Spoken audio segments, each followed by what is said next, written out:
Well, hi. Today is Thursday, August 7th, 2025. I'm Todd Studer, and this is Morning Coffee. You know what today is around the state of Iowa? Well, it's happening in Des Moines, but it is the opening day of the Iowa State Fair, nationally known, and for this guy, best in the country. There is no one better. The only people I think that would disagree is maybe the Texas State Fair, but, no, they can do what they will. Iowa's better, isn't it?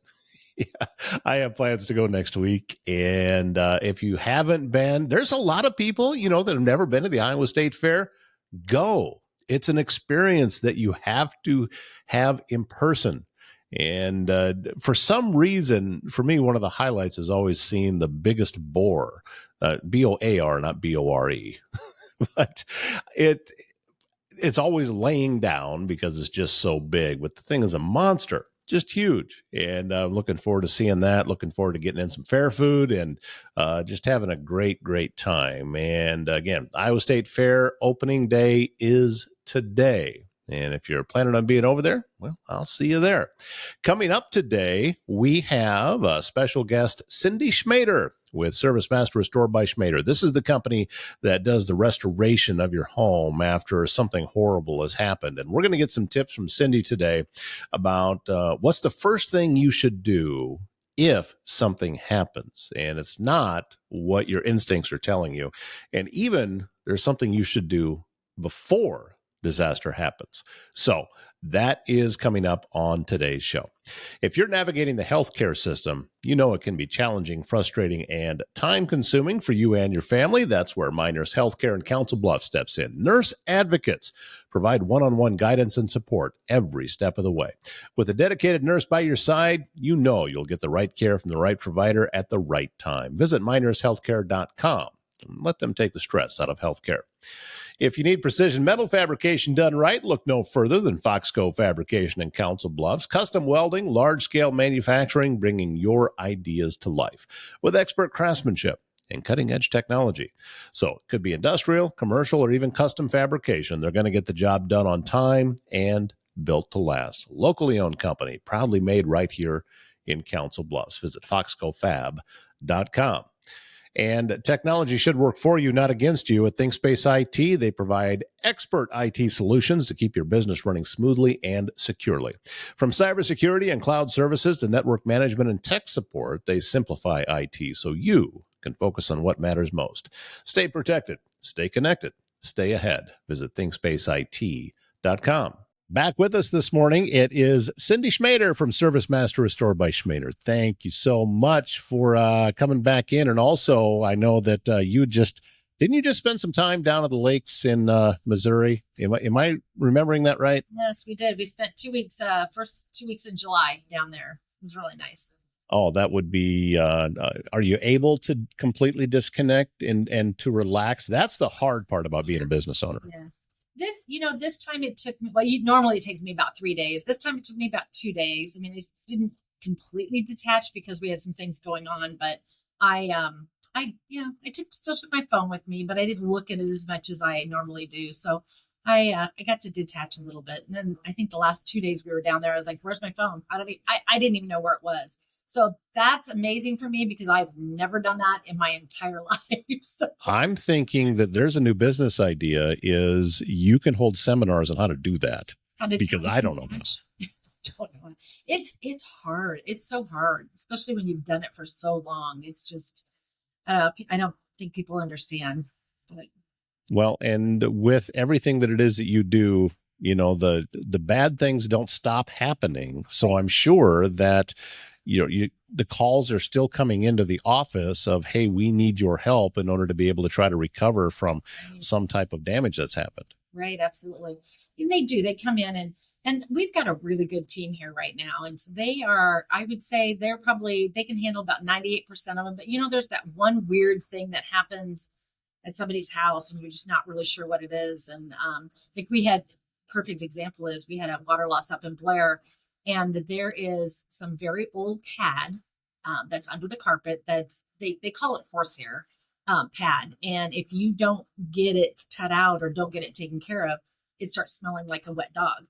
So when we walked in, the gal goes, "Do you smell anything?" And I'm like, No, because I was a little plugged up and stuff from allergies from the lake. And I said, no, not really. And she said, I smell wet dog. And I'm like, pull the carpet up. I mean, that was my first, but my guys wouldn't know that. They've never seen it before. They've never experienced it. So that was a first for some of them. So it was kind of fun too. I'm like, yay, I got to teach something today. Is that kind of an uncommon carpet pad now, Oh, that yeah. style? Yep, it sure is. We typically find it in older homes or we'll find it in farmhouses. So it was just they used horsehair and I don't know whatever else is in there, but yeah, it's wool. I think there's some of it is wool. So I do remember seeing that before, but I don't know that I've ever experienced it after it got wet yeah, and then decided to start smelling something else. yeah, you didn't want to, but no. So we did that. So that's just I mean that's kind of like the one offs that when I'm gone, if something happens, and so I try to keep my phone. And they try really. I mean, I think I had in 2 weeks. I think they maybe called me 3 times. So that's awesome. So, but yeah, so I got to detach a little bit. Well, today I wanted to talk to you, Cindy, about the process of if something bad has happened in your home.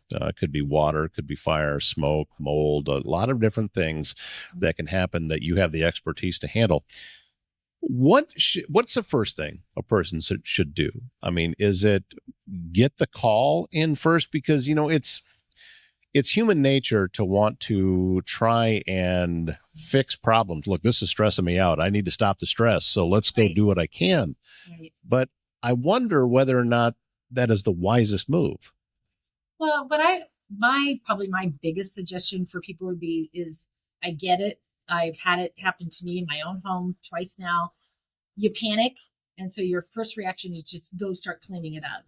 Um, my first reaction is go take pictures, especially if it's something you're going to turn into the insurance company because unfortunately, not everybody is above the board.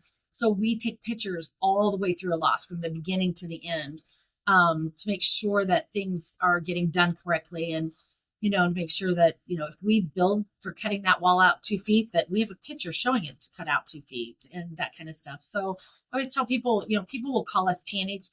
I've had this water loss or I've had a fire, what do I do? And the first thing I tell them is I know this is going to sound really selfish and probably a little stupid on your part or my part, but go get your camera and walk through and start taking pictures. We had a gal that I'll never forget this. She was out in Griswold and she had called us and she said, I have 6 inches of sludge in my basement. I'm not walking through it to take pictures of my contents. And I said, I wouldn't advise that. He said, but go down to the bottom of your stairs as far as you can and just start taking pictures from all different levels. And by the time we had gotten there the next morning, it had been, I think it had gone down to maybe we had a half an inch.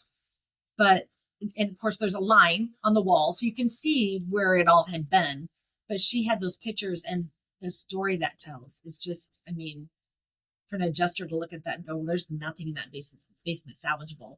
You're probably right, there probably isn't, but we did find a few things that were up on tables or up on chairs that just by accident she had picked them up off the floor and set them up on a table. So it happens. I always tell people just go take the pictures first. So That's I think I've seen you do that before because I was out. You were at a place where I was helping do a little cleanup after the tornadoes from last year, and I remember you. my camera I think everywhere. I remember seeing you taking pictures. I did. Just took pictures everywhere. Everywhere I went, I took pictures from room to room. So That reminds me of an old comedian joke. I think it was Dave Chappelle that said it. A phrase you never hear anymore is, "Boy, I wish I had a camera." right. Well, that's the other thing. Our cell phones, everybody has a camera, right? Yeah. Is readily available.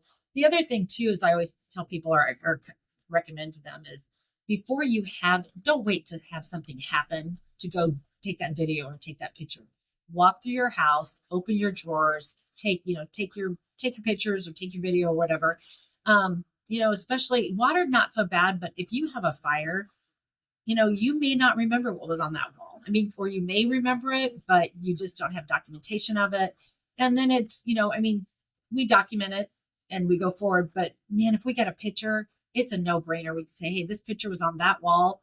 Here you go, Jester. I mean, so it's, I about every We used to do it about every 6 months. My kids are all gone now, so I don't have as much changing in my life as I used to. But I go through my house about once a year, and I will video the kitchen, living room. I'll go to my bedroom, just video the closet, pull out drawers, video stuff in the drawers, just walk through the entire house and just make sure you have a really good video, but then send it to somebody.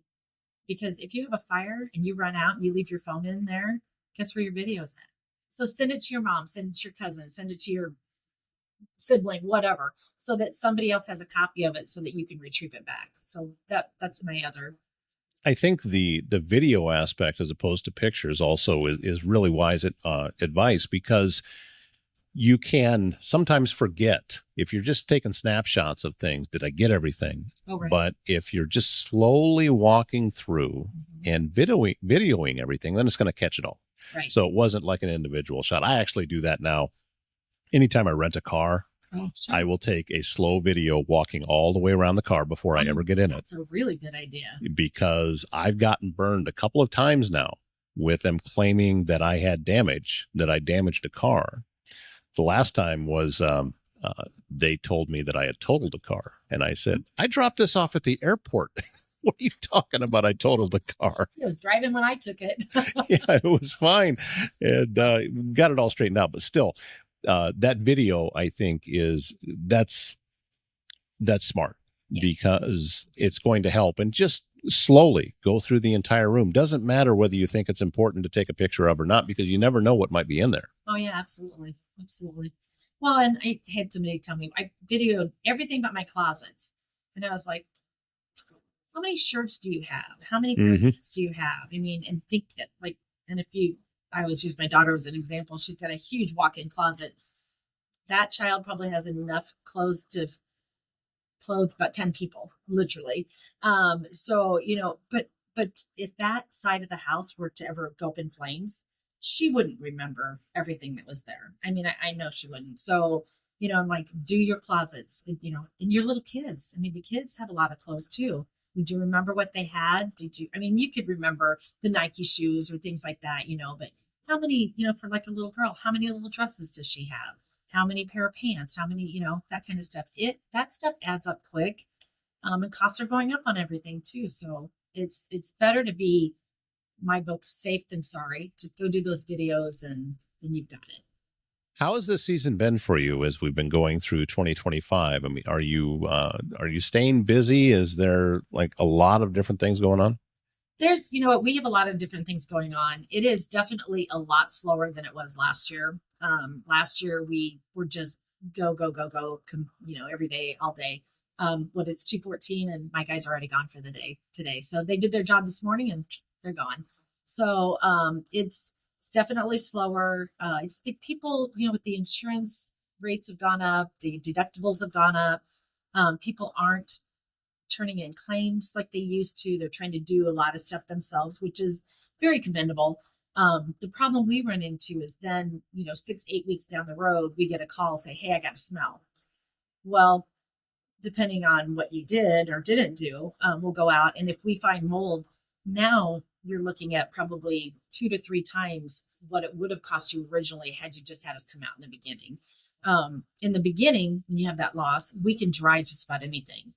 In the end, or when there's mold, it's a tear out. We can't salvage it. We can't clean it. We can't. I think the only thing we've ever really cleaned mold off from is joists in the basement, like the ceiling joists, and then concrete basement walls. So yeah, if water, you can think you've got it, but it can be like you talked about with the carpet pad. It can be underneath there and you're not going to see it. Or has it gotten underneath your baseboard and made its way into the wall? That's why it's important to have professionals come out and take a look, because calling you early, you just talked about it, Cindy. It's a whole lot cheaper than calling you later. And you know what? We'll even go out and do estimates. We'll take our meters and go out and see if it's wet. I mean, if it's wet and you want to do it, we don't charge for estimates, but at the same time, I'd rather come out and say, yes, it's wet, or no, it's not, than have you miss it. And then it costs 10 times more down the road. So You said that with your staff that you have there now, that everybody's cooking along pretty good and everything is going well. Are From an entrepreneur standpoint, are you just in a perpetual state of looking for employees and looking for staff? Is that something that you always have to be aware of? We are. We're always looking for staff. We're always looking for, the next person to come in, and whether it's marketing or whether it's, out in the field, or, right now we've got a GM who's doing a good job. We've got our accountant is doing a fabulous job. So it's more mainly the people out in the field. It is tough though, because you can't send them untrained out. So either Cameron has to go or I have to go, and and it's more of I always tell people, this is going to be more of a teaching thing than it is anything else. So if you hear us instructing them, that's what it's all about. But a lot of and I would say 99% of our stuff that we do is on the job training. So it's not something where I can bring you in here and set up props and flood the place and let you fix it. It doesn't work that way. So Yeah, I don't know that there's a trade school for what you do. I haven't heard of one anyway. No, they do have. There are a few flood house. They call them flood houses. They're around the United States. There's one in Memphis, one in Atlanta. I think there's one out east somewhere. And what they do is they literally put every material available, like drywall, paneling, all kinds of stuff, in these homes. Like they do the flooring, they do carpet, they'll do hardwoods, they do laminate, they'll do vinyl, and then about 2 days before you come to the class, they will flood this house. So they literally flood the house completely, and then they'll take the class out, and we get to find where it's wet. We need to do extraction of the carpet, the laminate floor. They show us how to dry it. The vinyl floor, a lot of times it's the tear out. We don't usually tear it out. They dry it from the bottom up, but you can. But it's more of a training thing. But those are pretty cool. I mean, I know in my class there were 16 of us, and 3 of us were girls, but I was the only girl that they had those I don't know what they're called. They're like dolly thing you lay on to go underneath the car. I was the only one that would lay on that and go underneath this house. It was like, I want to see what's going on. I'm gonna be out in the real world, and I need to see what's going on. So I got a lot of flack from the guys over that called me a tomboy for the whole week, and I didn't really care. It's all good. That's another good point that I don't think, and correct me if I'm wrong, that your industry, it's not real common for women to own this, is it? I mean, you're out there a little bit of a trailblazer, I'd say. We have there now, just in the last, I would say last probably year and a half, we've got 2 new people call them competitors. I just call them friends out here that are women, and it's women owned, doing the same thing that we are. They essentially are competitors. We've got another one that came into the business, bought into the business, and she now owns the majority of that business. So I think in Omaha we have at least 4 of us, and maybe even 5 of us that do this. But it is kind of nice. Like we will get together and have lunch. Sometimes we'll go have coffee and just sit and we can just talk and tell each other stories and pick each other's brains, and it's a lot of fun. I'm obviously the oldest of all of them, so I've been in the business the longest, so I get a lot of questions, which is fine. I mean, I don't mind helping them at all. It's kind of refreshing for me to actually have a woman that I can kind of bounce things off from, and then having to go somewhere else all the time and have the guys tell me what needs to be done, or tell me, so. Yeah, back once upon a time, getting together like that, we used to call those safety meetings. Yes. After work, we're all getting together. It's a safety meeting. No, it's not. And it's a safety meeting. Exactly.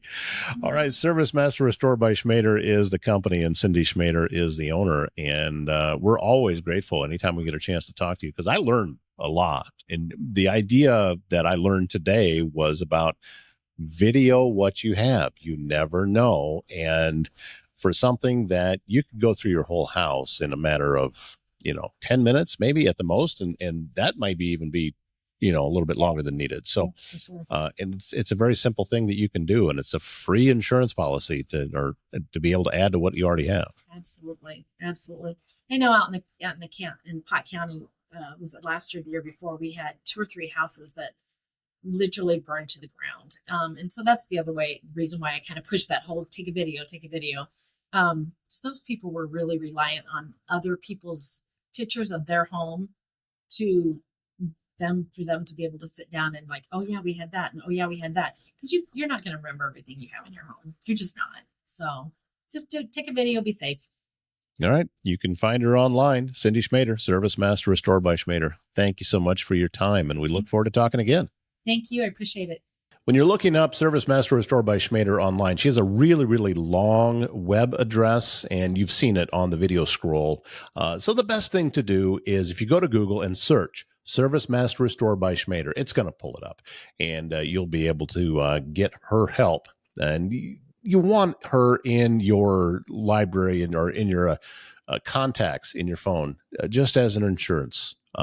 In case something does happen, you want that to be your first call. So Service Master Restored by Schmader, huge thank you, Cindy, for being such a willing participant today, and also for all of the great information. If you're feeling stuck in uncertainty, conflict, or miscommunication, local author Carol Horner has written a book called The Spiral of Accountability. And this is your guide to breaking free from the fog that clouds decision-making and relationships. Learn how to recognize negative cycles, shift your mindset, and build a culture of clarity and collaboration at work, at home, and in life. So if you're ready to spiral up, get your copy on Amazon or visit spiralofaccountability.com. And since 1870, Avela Bank has been providing Iowans with high-quality financial products and services to fit their needs.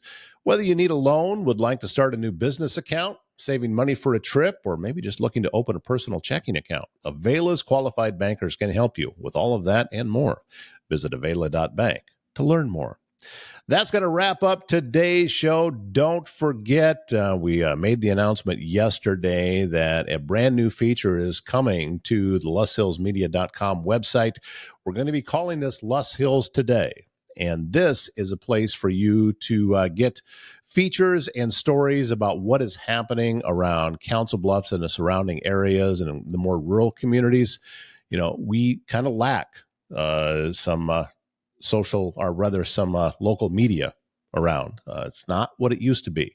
And we're going to try to bring that back. And that's what it's all about. So going to be updating you as we get closer to launching this. But again, LusHillsMedia.com is the website. And if you ever have a story that you think would make a great feature on the program, let me know. You can contact me through the website, or you can just send me an email at toddstuder@gmail.com, and I'd love to talk to you. My name is Todd Studer, and we'll see you back here tomorrow morning.